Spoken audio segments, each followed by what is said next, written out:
দেশের প্রয়োজনে সিভিল প্রশাসনের সাথে কাজ করবে সামরিক বাহিনী। ডিসিদের এমন নির্দেশনায় দেয়া হয়েছে বলে জানালেন প্রধানমন্ত্রীর সামরিক উপদেষ্টা ডক্টর এ.কে.এম. শামসুল ইসলাম। রাজধানী ওসমানী স্মৃতি মিলনায়তনে জেলা প্রশাসক সম্মেলনের তৃতীয় দিনে প্রতিরক্ষা মন্ত্রণালয় ও সশস্ত্র বাহিনী বিভাগ সংক্রান্ত সেশনে অংশ নেন তিনি। বলেন, সরকার সামরিক বাহিনীকে জনমুখী করতে দায়বদ্ধ। বিগত নির্বাচনে সেনাবাহিনীর ভূমিকায় সন্তোষ জানিয়েছেন জেলা প্রশাসকরা।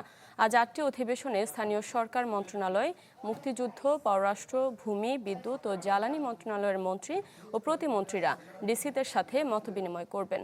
বিকেলে প্রধান বিচারপতির সাথে সৌজন্য সাক্ষাৎ করবেন জেলা প্রশাসকরা।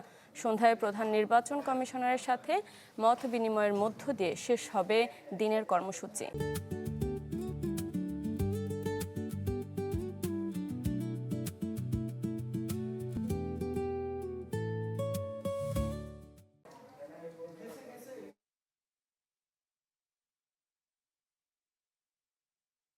বিগত ইলেকশনে সেনাবাহিনী এবং আমাদের যে জেলা প্রশাসক কিংবা সিভিল অ্যাডমিনিস্ট্রেশনের যে রোল এবং তারা যে হারমোনিতে কাজ করেছে, সেই হারমোনিটাকে আরও কীভাবে স্ট্রং করা যায়, পারস্পরিক আস্থা এবং বিশ্বাস আরও কীভাবে বৃদ্ধি করা যায়, সেই ব্যাপারে আমরা আলোচনা করেছি।